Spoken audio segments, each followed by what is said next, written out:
All right, what's up? Welcome to A Bettor Morning, presented by Rival Fantasy. It's your host, Corey Parson, the fantasy executive.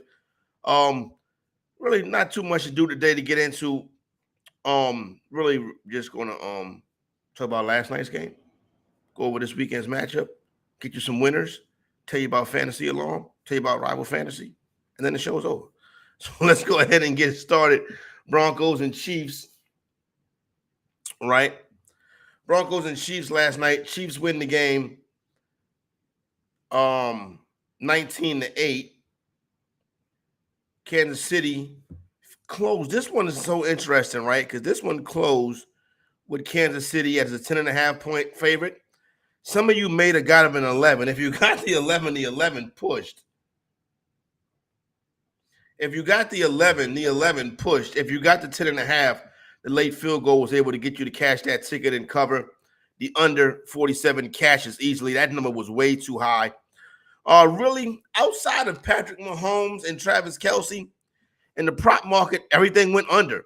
Kelce was great yesterday with his girlfriend in attendance. He had 9 catches for 124 yards. No touchdown, caught all 9 of his targets. Mahomes was 30 of 40, 306, touchdown and interception. Mahomes also went back to running this week, 6 carries for 31 yards. But other than that, everybody else was kind of a dud. Rashee Rice showed up. He had 4 catches for 72 yards. Isaiah Pacheco was a workhorse in the offense.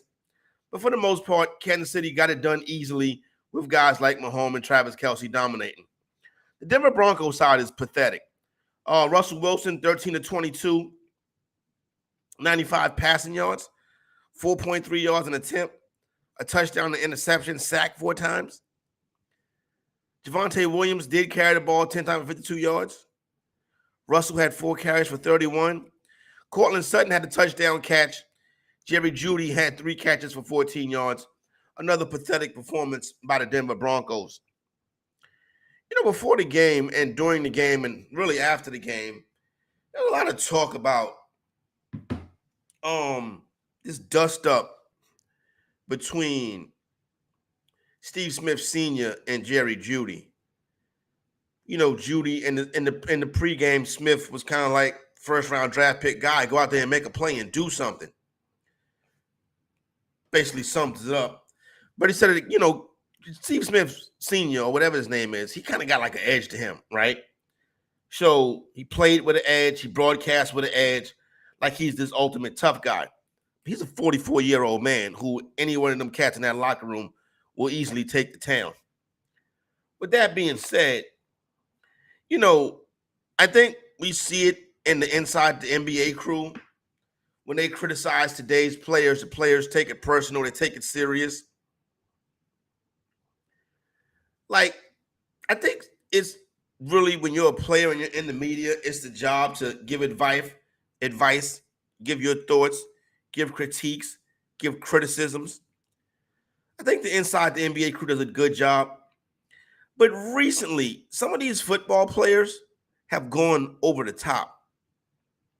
And I think Smith was a little bit over the top in his analysis. And then some of the Dak Prescott analysis has been kind of harsh too. And I know you're going to say, Corey, you got to be serious. Nobody's been harsher on Dak Prescott than you. Yeah, but I never played professional football. I'm doing this, you know, in this broadcast space right here in a fantasy sports betting sense. I'm not on the sideline for Amazon talking about a player. That right there is kind of lowbrow to me. That's kind of like, I wouldn't go to that point. Here, I can say Dak Prescott sucks. I'm sitting in my room, whatever. I'm an entertainer, broadcaster, never played the game. But when you played the game and you're on one of those big main television broadcasts like that, have a little decorum, have a little respect. I think the inside the NBA crew does it well. I think Steve Smith was over the top. That whoever that really was a no-name guy that said that Dak was trash in the postgame the other day. I think it was a local Bay Area broadcast. To me, that's a little bit too much. You know what I'm saying? I can see if you're like Shannon or Stephen A. or Shady on a studio show, but to be there on the field as a former player in that environment, I don't think it's a good look. Right? Why are you taking that type of talk to the more professional setting? I don't think it's going to work out for those guys in the long run. That's something you see in studio shows, not on sidelines or thing like that. That right there, when you get to that level, just try to stick to the facts and leave the personal shots out of it. Has Judy been a disappointment? Does Dak suck? Yes. There's some truth to both of that. But I think decorum in those spots is more warranted. So that's something to be on the lookout for. This Jerry Judy Steve Smith story, it's not just going to end with what happened last night. I think it's going to continue to be a problem, not continue to be a problem, but it's going to be a talk topic coming up over the course, really probably the rest of the season. These dudes taking it a little bit too far. I just wanted to get on my soapbox on that right quick, but that was it. But other than that, Chiefs, Broncos, I feel sorry for Al Michael and Kurt Herbstreit. They got a terrible game to start the week, but the week should actually get better. And it starts in international series again this week. I think we're back at Tottenham Hotspur Stadium. Hopefully, nobody gets hurt like they did last week. But you got Baltimore Ravens and Tennessee Titans in this one. Looking at the splits from DraftKings, the money is pretty even going in both directions. I probably wouldn't bet this game against the spread. I think Baltimore finds a way to get a victory. Moneyline parlay is the way to go with this one right here. You got Carolina and the Dolphins. Dolphins laying 13.5. Really, it would have to be a backdoor cover for Carolina to cover. I really think the Dolphins can really just come out there and roll over them. And then Carolina hasn't really showed you anything to make you think that they're going to put up a fight and make this interesting game against the Miami Dolphins. They haven't. You just got to tell the truth about it. One of the things you can do, though, is play Adam Thielen in fantasy because he may have 42 targets because they just sit back, drop back, and pass, and pepper Thielen with targets. So Bryce Young has got on to something where he likes, he trusts, he's comfortable throwing the ball to Adam Thielen. But other than that, I'm not interested in anything in this game. But obviously, Tyreek Hill, either number 1 or number 2 fantasy player on the week if you're going in for weekly rankings or DFS stuff. The Seahawks and the Bengals, interesting one right here. According to DraftKings Sportsbook, Cincinnati taking 63% of the money, 63% of the tickets, but only 50% of the money. The Seahawks taking 30% of the tickets, but 50% of the money. Sharper, more respected money on the Seahawks. I already told you how I feel about this one right here. I love Pete Carroll in this spot. Take the 3 with the Bengals. It's going to be 2.5 by kickoff. Take the 2.5 and scream with the Seahawks, and also sprinkle the money line on that underdog. Like that road dog this week. San Francisco is in Cleveland as a 7-point favorite. You know, we got to genuflect at the altar of the San Francisco 49ers. Start getting the parade route ready in the Bay Area. It really doesn't make any sense for them to play the games anymore because we're all only going to win the Super Bowl. So you might as well just stop the season and award the trophy to the San Francisco 49ers. With that being said, they play the Cleveland Browns this week. Deshaun Watson is on the injury report again and is likely not going to play again this week. I know it's sacrilegious to tell the truth about certain quarterbacks. I know you're not supposed to, say the things that your eyes are seeing. But this Deshaun Watson situation in Cleveland is a disaster. Here's a guy with all of this guaranteed money who was on the Hall of Fame track. Now he stinks. He doesn't play all of a sudden. And I just found this out yesterday. He doesn't have media availability. Deshaun Watson does not talk to the media. Here's a pro football quarterback with a $240-something million guaranteed contract or $30-something million guaranteed contract who sits out seemingly when he wants to and doesn't talk to the media. What the hell is going on with Deshaun Watson? This is going to go down as one of the worst signings in NFL history. Here it is. Cleveland thinks they're a contender. They get a true contender, the champs basically, and the 49ers to come into their building, and their quarterback is like, I'm not going to play, I got a shoulder injury. Okay, so let's ask him some questions. He doesn't talk to the media. Deshaun Watson's a fraud, y'all. You heard it here first. Nobody else will tell you that. Everybody else is going to cap for him. Everybody else is going to protect him. He's a fraud. That's what he's become now. He's Ben Simmons. Okay? There you go. Up next, Saints, Texans. Saints are 1-point favorite in this game right here. I don't know why. Big Alvin Kamara spot. Taking this one to the window, probably not. Total 42.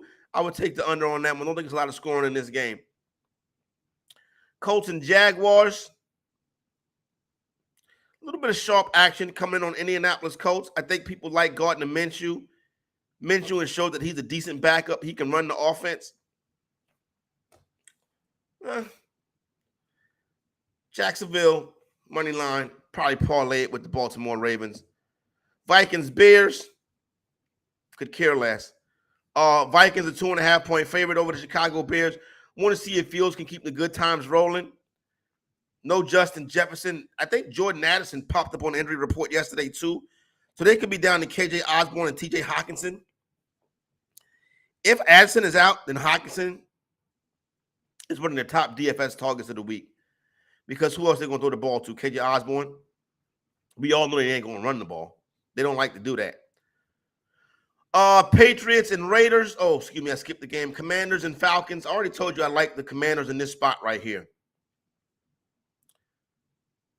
I think the Commanders are trending to be a better road team than a home team this year.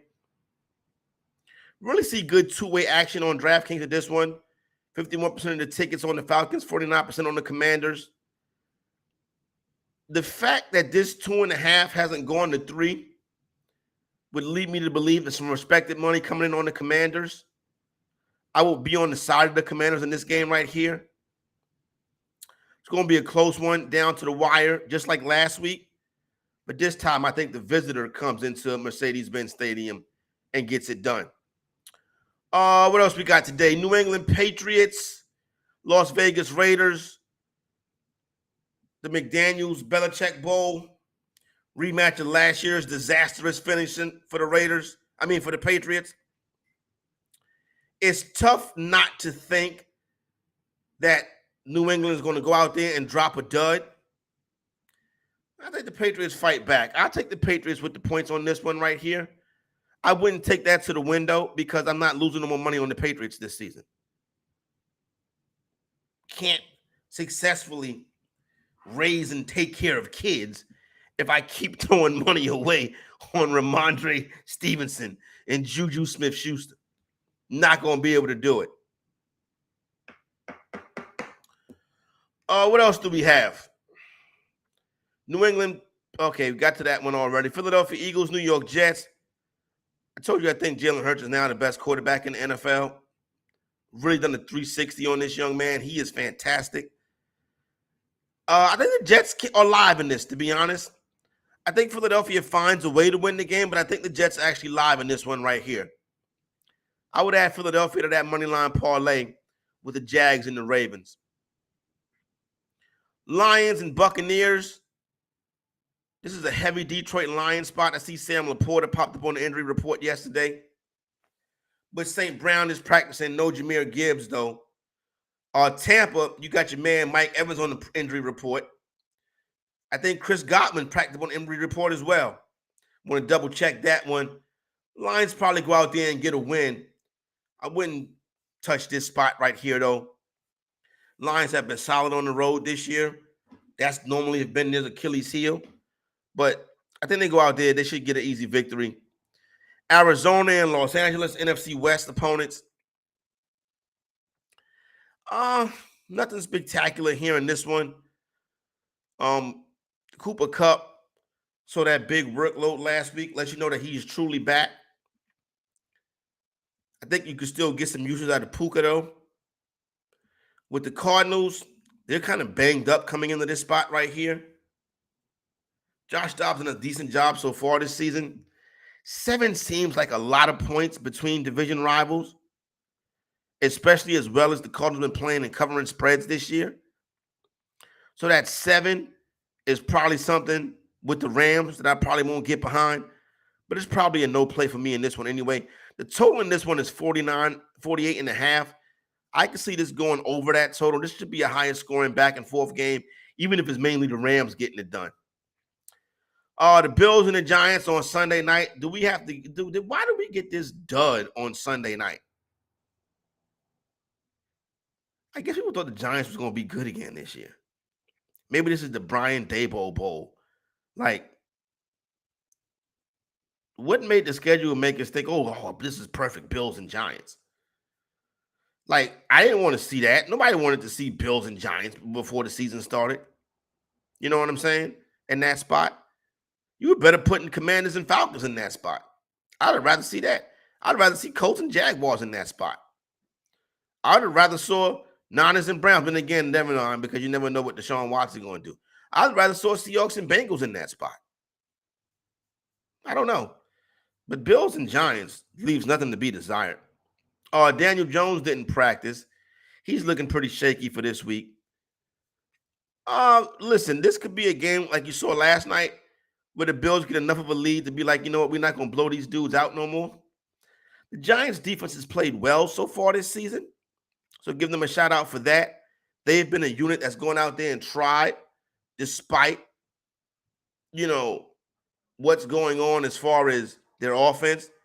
The defense has gone out there, tried hard, competed, tried to get it done. So shout out to the Giants' defense. Maybe they do something to keep it close. But the Bills at home in a primetime spot, probably just roll them out of there and get on with the business. Be careful. We always see weird things happen. Like last night, a backdoor cover was almost in play. Maybe a backdoor cover is in play for the New York Giants in this spot right here. So, but there's nothing that I would do with this game right here. I might look at some Buffalo Bills props. Other than that, the Giants have resulted back to being who exactly we thought they were. The weekend's Dallas Cowboys and Chargers Monday Night Football actually should be a pretty decent game. I think this is a nice bounce back spot for Dallas right here. As a matter of fact, this line has moved from 2 to 2.5. Dallas went in the Los Angeles and won, if I'm not mistaken, each of the last 2 seasons. So it's not something they're used to. Obviously, Kellen Moore being the man right now for the for the Chargers as far as their offensive coordinator adds a little intrigue to it. He's going to want to go out there and have a good game plan and have his offense score a whole bunch of Dallas points against the Dallas Cowboys defense. Justin Herbert, Keenan Allen, Austin Eckler back in the mix should be going crazy. Yeah, but I think it's a good bounce back spot for Dallas and Dan Quinn's defense. Obviously, home field advantage would go to the Cowboys. They haven't traveled well this year with the 2 losses coming on the road. I think this is a big bounce back, get back spot for Dallas right here. The line is starting to move in that direction as well. So I would go that way right there with the Dallas Cowboys. I actually would make it an official play. Let a number on that one right there. As far as survivor people this week, interesting. I think you can look at Philadelphia, even though they're on, despite them being on the road. I think you can also look at Jacksonville.